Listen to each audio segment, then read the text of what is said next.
예배 가운데 하나님 앞에 집중하고 하나님 이름을 높이는 데 힘을 써야 될 점이 있습니다. 말씀의 제목을 읽어봅시다. 시작. 약할 때 강한 것. 사실 약할 때 강한 것이라는 이 논리에 맞지 않습니다. 세상 이론에 맞지 않는 단어입니다. 그런데 성경은 우리에게 약할 때 강할 것을 가르쳐주고 있습니다. 약한 상황 가운데 강할 수 있고, 우리가 약할 때 하나님께서 도우시고, 우리가 우리 자신들을 약하게 할 때 다른 사람들을 세울 수 있다는 것을 말씀을 통해서 가르쳐 주십니다. 오늘 이 말씀이 우리에게 거룩한 도전들이 되어지고, 이 말씀을 통해서 새로운 삶의 지표와 방향을 잡기를 주의 이름으로 축원합니다. 13장 2절에 내가 이미 말하였거니와 지금 떠나 있으나 두 번째 대면하였을 때와 같이 전에 제지은 자들과 그 남은 모든 사람에게 미리 말하노니 내가 다시 가면 용서하지 아니하리라 했습니다. 뭘 용서하지 않느냐? 교회를 분란시키고 바른 진리가 아닌 세상의 진리를 교회에 끌고 오는 자들을 내가 용서하지 않겠다. 이 사도 바울이 말하는 것이죠. 사도 바울이 내가 가게 되면 고린도 교회에 남아서 아직도 엄란한 것들과 우상 숭배하는 것들과 또한 거룩한 것이라 하면서 은사들을 잘못 쓰고 있는 자들, 은사가 문제가 아니라 은사를 잘못 쓰는 게 문제입니다. 성령의 역사가 없는 것이 아니고 성령의 역사를 잘못 쓰는 것이 문제다. 뭐가 문제냐? 성령의 역사와 은혜 받는 것, 은사를 경험하는 것들을 자기를 위한 목적과 수단으로 쓰는 겁니다. 이단이 어디서 나오냐면, 이단에 능력이 없다면 이단이 그렇게 부흥하지 않겠죠. 능력이 나타납니다. 역사가 나타납니다. 하지만 마귀로 말미암아 되어진다는 거예요. 원래 주신 이는 하나님이신데 인간이 그것을 더럽히는 겁니다. 더럽히는 것. 인간이 하나님 주신 은사를 세상의 방법을 위해 쓰고 자기 영광을 위해 써버리는 겁니다. 성령의 역사가 없는 것이 아니고 우리가 은혜를 받지 못하는 것이 아닌데, 은혜 받는 것을 자기 목적을 위하여, 자기 기분을 위하여 자꾸 감동받고 은혜 받고 감화받고 이런 것이 좋다, 그거 찾아가는 겁니다. 그래서 교회에서 안 되면 기도원 가고, 기도원 가서 안 되면 더 이상한 모임 같은 데 찾아가고. 우리가 분명히 알아야 될 것은 하나님 살아계신다는 것, 그분이 우리에게 성령을 보내셔서 우리 안에 역사하고 계시다는 것, 그것을 분명히 알아야 합니다. 그런데 약한 세대가 어떻게 하느냐? 그런 일들을 하니까 바울이 어떻게 합니까? 내가 가서 용서하지 않겠다. 또한 그 남은 자들을 가만두지 않겠다. 또한 이것은 교회를 분란시키고 교회를 무너뜨리고 주의 종들을 해방하는 자들에 대해서 얘기하는 겁니다. 용서하지 않겠다. 또한 남은 자들을 내버려두지 않겠다 하는 거죠. 그럼 뭘 얘기합니까? 그 남은 자들에게 서라, 용서받지 못할 자리에 서라, 그 얘기가 아니죠. 회개하고 빨리 정신을 차리고 돌이키라는 거죠. 이것은 그리스도의 오심에 대한 말씀도 연결되어집니다. 그리스도께서 다시 오셔서 하나님 앞에 돌아오지 않고 말씀을 듣지 않고 회개하지 않는 자들을 용서하지 않겠다라는 거죠. 이것은 마지막 절에 10절에서도 똑같이 얘기합니다. 10절에 보면 이를 인하여 내가 떠나 있을 때에, 이렇게 쓰는 것은 대면할 때에, 다시 만날 때에 주께서 너희를 넘어뜨리려 하지 않고 세우려 하여 내게 주신 권한을 따라 업무하지 않게 하려 함이라 했습니다. 나의 목적은 너희를 넘어뜨리고 멸망케 하는 데 있지 않다. 내가 용서하지 않겠다는 것은 할 수만 있으면 너희를 용서하고 싶다라는 거죠. 할 수만 있으면 너희를 사랑하고 너희를 회복시키게 하는 것이 나의 마음이다. 그것은 그리스도의 마음도 똑같다는 거예요. 하나님 마음도 똑같다는 겁니다. 하나님은 할 수만 있으면 우리가 회복되어지고 말씀 앞으로 돌아오기를 원하신다라는 거죠. 그것을 위해서 하나님께서 오늘 이 말씀을 우리에게 가르쳐 줍니다. 3절에 이는 그리스도께서 내 안에서 말씀하시는 증거를 너희가 구하매니 그는 너희에게 대하여 약하지 않고 도리어 너희 안에서 강하시니라 했습니다. 자, 너희 안에 약하지 않고 그는 강하다. 그러니까 너는, 그리스도는 죽지 않았고 여전히 살아계신다. 그게 어디 있느냐? 너희 안에 증거로 있다. 그걸 잊지 말라는 거죠. 약할 때 강한 것에 대한 우리가 세 가지 말씀을 나누기 원하는데, 첫 번째는 그리스도께서 약하심으로 우리가 강함을 얻었다. 4절에 그리스도께서 약하심으로 십자가에 못 박히셨으나 했습니다. 그리스도께서 약하심으로 십자가에 못 박히셨다 할 때 이 약하심은 힘이 없는 약함이 아니라 힘 없이 됩니다. 거죠. 하나님과 본체시나 자기를 비워 종의 형체를 가졌다. 죽기까지 봉적하셨다. 자기를 비웠다. 낮추셨다. 순종하셨다. 희생하셨다. 이 약하심은 그걸 얘기하는 겁니다. 힘이 없어서 굴복하는 것이 아니라 내가 천군 천사를 이끌어 들여서 이들을 다 멸할 수 있지만 하나님의 뜻을 위해서 내가 약해진다는 거예요. 하나님의 뜻을 위하여 하나님의 영광을 위하여 약해지는 그리스도의 모습을 우리가 알아야 합니다. 근데 우리는 뭘 위해서 약해집니까? 자기를 위해서 약해집니다. 강할 때도 자기를 위해서 강해집니다. 내가 지금까지 얼마나 참은 줄 아냐 하면서 화를 확 냅니다. 왜 참았냐? 자기를 위해서 참았다. 화도 왜 내냐? 자기를 위해서 내는 겁니다. 그리스도께서 우리를 위하여 약하셨다는 거죠. 하나님의 능력으로 살아계시니 우리도 그 안에서 약하나 너희에게 대하여 하나님의 능력으로 그와 함께 살리라 했습니다. 그리스도의 약함으로 누가 살았느냐? 우리가 살았다. 여러분 말씀이 그렇게 얘기하죠. 그리스도의 약하심으로 3절 맨 위에 보면 그리스도께서 약하심으로 4절 그리스도께서 약하심으로 맨 위에 그죠? 읽어보세요. 시작. 예, 거기까지 약하심으로 마지막 줄 그와 함께 시작. 살리라. 그렇죠. 그리스도의 약하심으로 우리가 뭘 얻느냐? 살아남을 얻었다라는 거죠.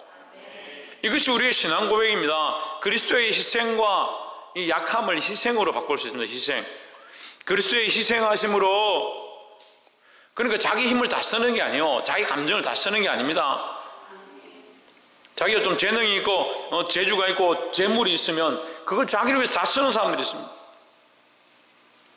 이 시대가 그래 악해지니까요. 자기가 가진 거 이거 다 안 쓰면 안 되는 줄 아는 거예요. 이 옆에 산이 이게 신물산인데 저 위에 올라가면 이게 베네골이라 있습니다.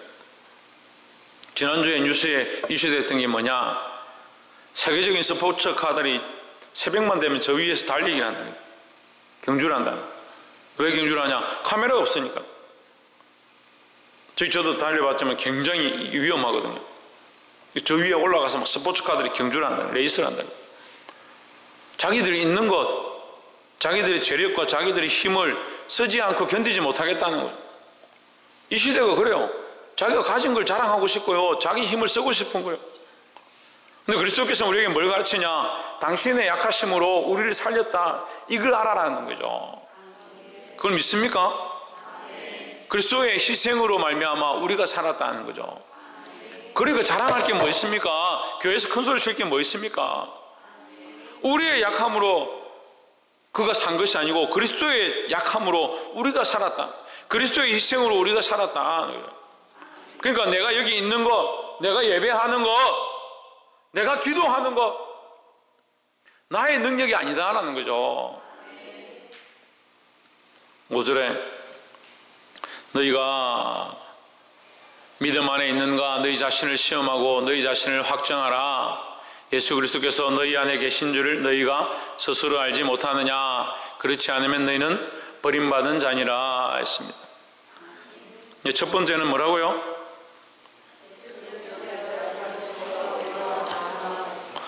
예, 그리스도께서 약해지심으로 그리스도께서 희생하심으로 약함을 희생으로 바꾼다 했습니다. 그리스도의 희생으로 우리가 뭐요? 살아났다 하는 거죠. 우리가 살아났으면 5절에 뭘 해야 되냐? 믿음 안에 있는가 너희 자신을 시험하고 확정하라. 그 믿음 안에 살아야 되는 겁니다. 믿음 안에 어떻게 사느냐? 내가 약해지는 거예요. 내가 약해지는 거죠. 뭘 믿느냐? 예수께서 우리를 위해 희생하시면 내가 살았다. 이걸 안 믿는 거죠. 그럼 뭡니까? 내가 한 게 아니잖아요. 내가 지체들하고 얘기를 하고 이렇게 아이들을 가르쳐 보면요, 문제가 뭐냐면 내가 살아있는 게 문제예요. 내가 살아있으니까 내 생각에는요, 내 기분에는요, 내 감정에는, 내 입장에서는요 내가 죽고 누가 살아야 되냐? 그리스도가 살아야 되는 거죠. 그럼 묻고 싶습니다. 여러분, 그렇게 하려고 하는 것이, 그렇게 말하는 것이, 그런 감정이, 그런 생각이 그리스도를 믿는 믿음 안에서 나왔는가?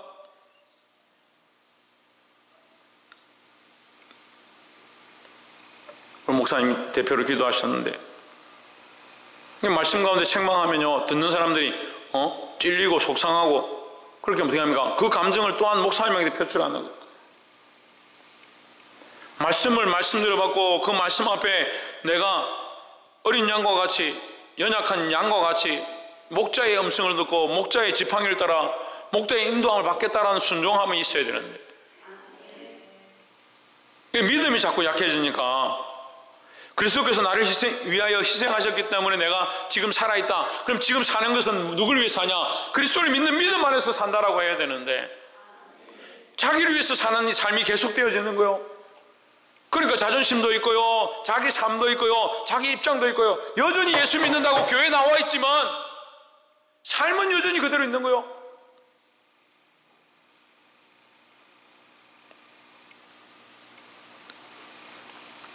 어떤 집사님은 제가 그 삶에, 여러분 이런 삶을 살아야 합니다, 이렇게 하셔야 됩니다, 이렇게 하니까, 목사님 삶을 너무 간섭하신다, 우리 생활을 너무 간섭하신다.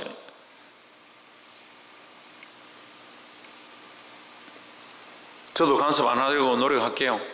그러면 여러분들은 어떻게 해야 합니까? 믿음 안에 있어야 합니다. 그럼 제가 간섭하는 것이 여러분 믿음 안에 있는 것에 대해서 책망하겠습니까? 믿음 안에 없는 것에 대해서 책망하겠습니까? 왜? 자, 여러분들 OX 좋아하시니까 1번, 2번만 합시다. 1번, 2번. 자, 1번. 믿음 안에 있는 것에 대해서 제가 간섭하겠습니까? 생각하는 사람 1번. 손 들어보세요. 그 믿음 안에 없는 것에 대해서 제가 간섭하고 책망하겠습니까? 2번. 손 들어보세요. 예. 그래도 그나마 다행이네. 지대원. 그건 뭐고, 언니는? 3번이가. 이것도 저것도 아닌 것 같나? 믿음 안에 있는 것에 대해서 책망할 게 무엇입니까? 믿음으로 사는 것을 왜 건들겠습니까? 그리스도께서 나를 위하여 희생하셨다는 그 사실을 알면 내가 뭘 해야 되냐? 이 두 번째가 뭐냐면 내 속에 내가 약해져야 된다는 거예요. 내가 약할 때 그리스도께서 강함이 되는 거예요. 그러니까 내가 약해지지 않으니까 그리스도가 강해지지 않는 겁니다. 그리스도께서 자기를 희생하심으로 우리를 살리셨다라고 생각한다면 이제 사는 생이 나는 약해지고 나는 죽고 그리스도가 강해지도록 해야 되는 겁니다. 근데 인생들이 자꾸 어떻게 하냐? 자기 자존심이 자꾸 살아있는 거예요. 여러분 예수 믿는데 제가 정답을 하나 가르쳐 드릴게요. 자존심 그거 안 죽이면요 평생 안 되는 거예요. 십자가에 죽었다는데 뭐가 죽었습니까? 뭐가 죽었어요? 도대체 죽은 거 얘기해 보세요. 십자가에 주와 함께 죽었다는데 뭐가 죽었습니까? 내가 죽었다 이랬는데 내가 죽었습니까? 자존심 살아있고 자기 감정 살아있고 자기 가치관 살아있고 자기 입장 살아있고 지금 살아있는 거 점검해 보세요. 죽은 거 점검해 보고 살아있는 거 점검해 보세요. 뭐가 죽었는가? 하나도 안 죽었어요. 저는 오늘도 이 말씀 준비하고 이 올라오기 전에 앉아서 기도하는데 얼마나 내 안에 내가 살아있는지, 날마다 나와 하나님께 기도하고 무릎 꿇고 회개하고 하는데도 아직도 내가 나를 사랑하는 거, 내 안에 내 연약함들이 나를 붙잡고 있는 거예요. 그게 강한 게 아니에요. 그게 연약한 거예요. 자기를 사랑하고 자기를 높이고 자존심, 그게 강한 게 아니에요. 내가 약해질 때에 그리스도께서 우리 안에 강함이 된다는 거예요. 예수 그리스도께서 너희 안에 계신 줄을, 이 중간에 보세요 말씀에, 예수 그리스도께서 너희 안에 계신 줄을 너희가 스스로 알지 못하느냐? 너희 안에 그리스도께서 계신 것을 너희가 믿지 않느냐? 그렇지 않다면 너희는 버린 자다, 버림받은 자다. 우리가 버림받은 자가 아니고 그리스도께서 내 안에 살아계신 자인 줄 안다면, 믿음 안에 있다면 어떻게 하느냐? 내 뜻을 쫓아가는 것이 아니라, 내 감정과 내 자존심을 쫓아가는 것이 아니라 예수 그리스도께서 우리 안에 계신 줄 알고 그리스도를 쫓아가야 한다는 거죠. 6절에 우리가 버리운 자가 되지 아니한 것을 너희가 알기를 내가 바라고, 7절에 우리가 하나님께서 너희로 악을 조금도 행하지 않게 하시기를 구하노니 이는 우리가 옳은 자임을 나타내고자 함이 아니라 오직 우리는 버림받은 자 같을지라도 너희는 선을 행하게 하고자 함이라 하십니다. 두 번째는 뭐라고요? 말씀 제목은 뭐라고요? 예, 약할 때 강한 것에 대해서 얘기하고 있죠. 첫 번째는 그리스도께서 자신을 약함으로 자기의 희생으로 우리를 어떻게 했다? 살리셨다. 우리를 강하게 하셨다 하는 거죠. 우리를 강하게 하셨으니까 두 번째 우리는 뭐 해야 되냐? 우리가 약해져야 되는, 이제는 우리가 약해져야 되는 거예요. 우리가 낮아지고 우리가 약해질 때, 우리를 희생할 때 어떻게 되냐? 내 안에 그리스도께서 사신다라는 거죠. 세 번째는 뭐냐? 우리는 버림받은 자 같을지라도 너희는 선을 행하게 하고자 함이라 하십니다. 그러면 뭐 해야 되냐? 내가 내 삶을 약하게 함으로, 약함이 아까 뭐라 했습니까? 희생이네, 희생. 8절에 우리는 진리를 거스려 아무것도 할 수 없고 오직 진리를 위할 뿐이니 했습니다. 내가 하고 있는 것은 뭐냐? 진리를 위한 것이다. 사도 바울이 얘기하는 거예요. 내가 하고 있는 것은 진리를 위한 것이다. 나의 희생은 진리를 위한 것이다. 나의 희생은 교회를 위한 것이다. 나의 약해짐은 너희를 살리고자 합니다.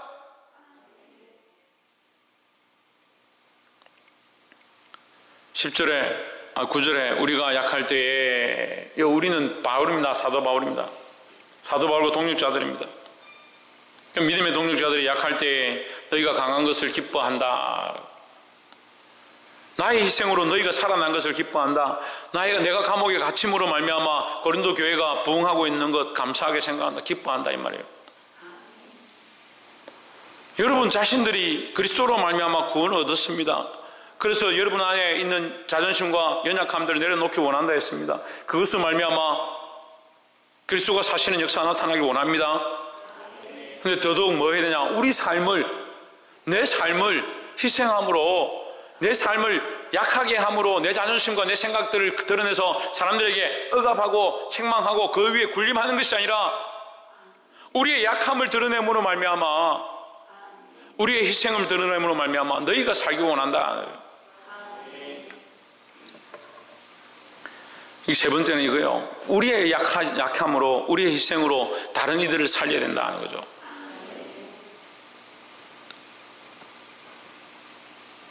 우리는 이미 그런 공급함을 받았습니다. 누군가의 희생과 누군가의 헌신과 누군가의 약함으로 말미암아 그들이 힘이 없어서 그렇게 한 것이 아니라, 능력이 없어서 그렇게 한 게 아니라 그들이 그렇게 할 수 있는 사회적 지위와 삶이 있었지만 그것을 포기하고 우리들을 위하여 이 복음을 전했고 우리들에게 가까이 왔기 때문에 오늘 우리가 이 말씀을 듣고 주님 앞에 예배할 수 있는 그런 축복을 받았습니다. 이것이 그리스도로 말미암은 것이고 또한 그들의 희생으로 말미암은 것이고 오늘 우리가 해야 될 사명입니다. 그런데 아무도 약해지는 것을 기뻐하지 않습니다. 다들 뭘 바라냐? 존귀함을 바랍니다. 높아짐을 바랍니다. 높여주기 원하고 사람들이 인정해주기 원하는 자리는 다 찾아갑니다. 자기를 희생하고 자기를 비우고 자기를 낮춤으로 다른 영혼을 살리는데 힘쓰지 않습니다. 이것을 위하여 구하니 곧 너희가 온전하게 되는 것이다. 이 사도 바울이 감옥에 갇혀서 자신에게 대하여 내가 더욱 희생하고 내가 더욱 낮아졌으라도 너희를 온전케 하는 것이 나의 마음이다라고 말씀하고 있습니다. 이것은 또한 그리스도의 마음인 줄 믿습니다. 이것은 또한 하나님의 말씀인 줄 믿습니다. 사랑하는 여러분, 사랑하는 성도 여러분, 그리스도께서 우리를 위하여 자기를 비워서 종의 형체를 가지고 십자가를 지고 죽으셨던 것처럼 우리 또한 우리 자신 안에 연약함들과 죄와 싸워서 우리를 희생하고 비우기를 소망합니다. 더더욱 나아가서 이 세상 가운데 내가 약해지고 내가 희생하고 내가 헌신함으로 수많은 사람들을 살리고 그들을 복음 안에 그리스도 안에 온전케 하는 이 역할을 저와 여러분이 감당할 수 있기를 주의 이름으로 축원합니다. 기도하겠습니다.